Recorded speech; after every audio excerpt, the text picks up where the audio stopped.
Dans le Saint-Évangile de ce 4e dimanche du temps de l'Avent, nous rencontrons Marie. Et chaque fois que nous rencontrons Marie, il faut être particulièrement attentif. Car nous rencontrons celle dont Élisabeth dit dans l'évangile d'aujourd'hui. Tu es bénie entre toutes les femmes. Alors, je reprends la lecture au début. C'est beaucoup fort, c'est vraiment fort. C'est beaucoup trop fort. En ces jours-là, Marie se mit en route et se rendit avec empressement vers la région montagneuse, dans une ville de Judée. Elle entra dans la maison de Zacharie et salua Élisabeth. Or, quand Élisabeth entendit la salutation de Marie, l'enfant tressaillit en elle. Alors, Élisabeth fut remplie d'Esprit Saint. Magnifique. Quel grand mystère, on le verra tout à l'heure. Et s'écria d'une voix forte, « Tu es bénie entre toutes les femmes. » Être bénie entre toutes les femmes, je vous rappelle que pour le comprendre, il faut revenir à la Genèse et découvrir les 2 grandes missions de la femme, selon Dieu lui-même. Il n'est pas bon que l'homme soit seul, je vais lui faire une aide qui lui soit assortie. La socia, le complément de la très sainte Trinité, pour finir, on le verra tout à l'heure. Et puis la isha, le réceptacle, la maison de Dieu, l'écrin de Dieu, le tabernacle de Dieu, le lieu de repos de Dieu pour toujours, la isha. Quand nous rencontrons Marie, nous rencontrons donc celle dont Élisabeth parle en disant « Tu es bénie entre toutes les femmes, et le fruit de tes entrailles est béni. » D'où m'est-il venu que la mère de mon Seigneur vienne jusqu'à moi? Car lorsque tes paroles de salutation sont parvenues à mes oreilles, l'enfant a tressailli d'allégresse en moi. Je vous rappelle en passant que pour comprendre ce que dit Saint Luc ici, il faut se souvenir de ce que David a vécu devant l'arche pendant 3 mois, et Élisabeth demeura chez sa cousine pendant 3 mois. David dansa devant l'arche comme Jean le Baptiste tressaille devant la nouvelle arche. Et l'arche contenait les 10 paroles. Marie contient le Verbe, la parole de Dieu. Extraordinaire. Élisabeth conclut en disant « Heureuse celle qui a cru à l'accomplissement des paroles qui lui furent dites de la part du Seigneur. » Rencontrer Marie, c'est rencontrer l'accomplissement de toutes les promesses de Dieu à son peuple, à sa création, à toutes ses créatures. Marie le dit dans le Magnificat, de la promesse faite à nos pères en faveur d'Abraham et de sa race à jamais. Tout cela prend chair en elle. Nous rencontrons celle dont saint Augustin disait « Primo concepit in corde quam in carne ». Elle a d'abord conçu dans son cœur, elle a d'abord accueilli le Verbe, le secret du Père, le projet, le dokia pour parler comme saint Paul, le projet de Dieu sur l'humanité, le dessein bienveillant de Dieu sur l'humanité, le projet inouï de Dieu, les promesses de Dieu. Saint Augustin disait donc que primo concepit in corde quam in carne.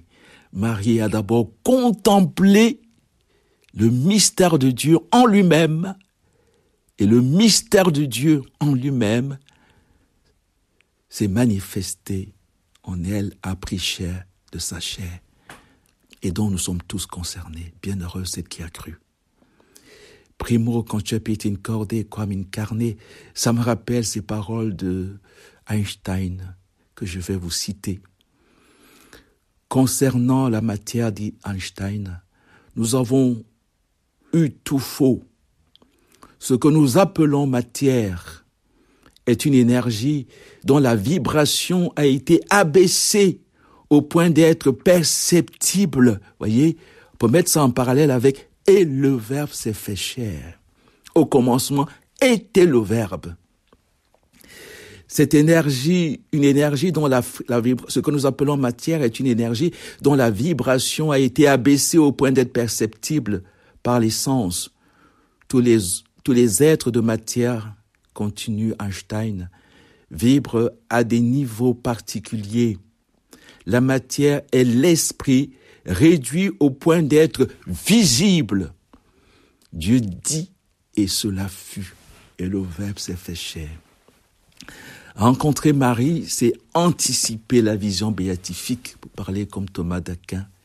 C'est anticiper la vision béatifique. Et aujourd'hui, nous anticipons le mystère de Noël. Magnifique, on va le voir. Rencontrer Marie, c'est rencontrer le dessein de Dieu sur l'humanité. L'humanité, la socia, l'aide assortie, la participation au mystère de la fécondité divine, la Isha, le réceptacle, participation aux processions divines. Rencontrer Marie, c'est rencontrer le Saint-Esprit. Quand Élisabeth entendit la salutation de Marie, Élisabeth fut remplie du Saint-Esprit. Saint Séraphin de Sarov insiste en disant le but de la vie chrétienne, c'est l'acquisition du Saint-Esprit. C'est Marie qui nous le rappelle. Elle, la table intellectuelle de la foi, bienheureuse celle qui a cru. Rencontrer Marie, c'est rencontrer la très sainte Trinité, nous dit l'ange à l'Annonciation à Marie, l'Esprit Saint viendra sur toi. La puissance du Très-Haut, du Père, viendra sur toi. Et celui que tu vas concevoir sera appelé Fils du Très-Haut. Le Père, le Fils et l'Esprit. La grâce, participation à la vie trinitaire. Père avec le Père, Fils avec le Fils, Esprit avec l'Esprit. Rencontrer Marie, c'est rencontrer le nouvel état des choses dont nous entendons la lecture dans la deuxième lettre. Je vous le lis, Saint Paul, la lettre aux Hébreux. On ne sait pas si elle est Saint Paul, peu importe, la lettre aux Hébreux. Le Christ commence donc par dire, tu n'as pas voulu ni agréer les sacrifices et les offrandes, les holocaustes et les sacrifices pour le péché, ce que la loi prescrit d'offrir. Puis il déclare, me voici, je suis venu pour faire ta volonté. Ainsi, il supprime le premier état des choses pour établir le second. Et c'est grâce à cette volonté que nous sommes sanctifiés par l'offrande que Jésus-Christ a faite de son corps, une fois pour toutes, le corps qu'il a pris de la Vierge Marie. Rencontrer Marie, c'est rencontrer donc le nouvel état des choses. C'est quoi ce nouvel état de choses? On va citer quelques aspects de ce nouvel état de choses. C'est passer de la philosophie de l'être à la philosophie de la vie. Du point de vue de l'être, Dieu est un. Du point de vue de la vie, Dieu est Trinité et il nous communique sa vie trinitaire, la plénitude de la grâce. Rencontrer Marie, c'est rencontrer la plénitude de la vie trinitaire. Rencontrer Marie, c'est rencontrer la mère de Dieu. Comment se fait-il que la mère de mon Seigneur vienne jusqu'à moi? Car le Seigneur est le Verbe qui était auprès de Dieu et le Verbe qui était Dieu. Rencontrer Marie, c'est rencontrer Dieu, non plus seulement comme le Sauveur, mais rencontrer Dieu comme étant lui-même le salut, nous dit la première lecture à la fin, lui-même sera la paix. Oui, il est lui-même le salut. Rencontrer Marie, c'est rencontrer le sacrement de la miséricorde à l'infini. Et ce sacrement de la miséricorde, c'est quand Dieu fait des hommes pécheurs, alors que nous sommes des hommes pécheurs, il fait de nous des pécheurs d'hommes extraordinaires. Rencontrer Marie, c'est donc rencontrer le salut lui-même. Car ce qu'il y a de fou dans le monde, ce qui ne vaut rien, voilà ce que Dieu a choisi. Oui, il fait de la Benjamine de ses créatures sa mère. Et il réalise ainsi la parole de l'Évangile. Les premiers seront les derniers. Rencontrer Marie, c'est rencontrer les deux grands pôles de notre vie chrétienne, l'annonciation et la visitation. L'annonciation et la visitation nous font aujourd'hui anticiper le mystère de Noël à travers les 3 verbes qui résument tout le mystère de la grâce. La plénitude de la grâce est résumée en 3 verbes. Concevoir, enfanter, expirer. C'est ce que nous voyons dans cet évangile. Je vous rappelle en passant que dans l'évangile d'aujourd'hui, la visitation, on voit comment Dieu s'efface, le Père, le Fils et l'Esprit Saint s'effacent devant Marie. Le grand effacement, le grand abaissement, la kénose de la très sainte Trinité. En ce jour-là, Marie se mit en route et se rendit avec empressement vers la région montagneuse. Elle entra dans la maison de Zacharie et salua Élisabeth. Jusqu'ici, Dieu a envoyé l'ange du Seigneur. Et Dieu envoie désormais Marie. L'ange, vous allez remarquer que ce que l'ange Gabriel avait accompli avec Marie, c'est ce que Marie a accompli avec Élisabeth. L'ange entre, salue Marie. Marie entre, salue Élisabeth. L'ange dit à Marie qu'elle sera pleine du Saint-Esprit. À la salutation de Marie, Élisabeth est pleine du Saint-Esprit. Les 2 grands pôles de notre vie chrétienne, de notre vie de foi, le mystère de Noël anticipé, parlait comme Thomas d'Aquin, avec Marie, la foi est vraiment anticipation de la vision béatifique. Et la parole de Jésus dans l'évangile de Jean s'accomplit parfaitement. Celui qui croit en moi fera les mêmes œuvres que moi. Il en accomplira même de plus grandes parce que je vais vers le Père. Et oui, Marie a cru et elle a accompli des œuvres merveilleuses. La voilà, reine des anges, accomplissant auprès d'Élisabeth ce que l'ange Gabriel a fait pour elle. La voilà, reine des patriarches, reine des prophètes, reine des apôtres, reine de tous les saints. En elle se trouve accompli le dessein merveilleux de Dieu. C'est le primat du sacerdoce royal. Concevoir le divin, engendrer le divin, expirer l'Esprit Saint. Le mystère de Noël, c'est 3 verbes avec Marie.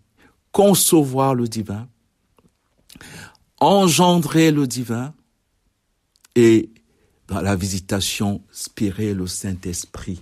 Nous comprenons donc que Marie nous ouvre des perspectives jamais effleurées, jamais soupçonnées, ni par la philosophie, ni par toutes les religions, l'effacement de Dieu devant la femme, devant la Socia et la Isha. Tu es bénie entre toutes les femmes et le fruit de tes entrailles est béni. Le fruit des entrailles de Dieu.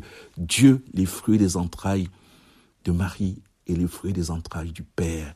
Le Verbe qui était dans le sein du Père. Le sein de Marie et le sein du Père communiquent, correspondent. Et quel échange merveilleux.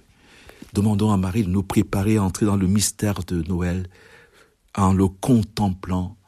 C'est un mystère éminemment contemplatif. Et le Verbe s'est fait chair afin que la chair soit faite verbe. Amen.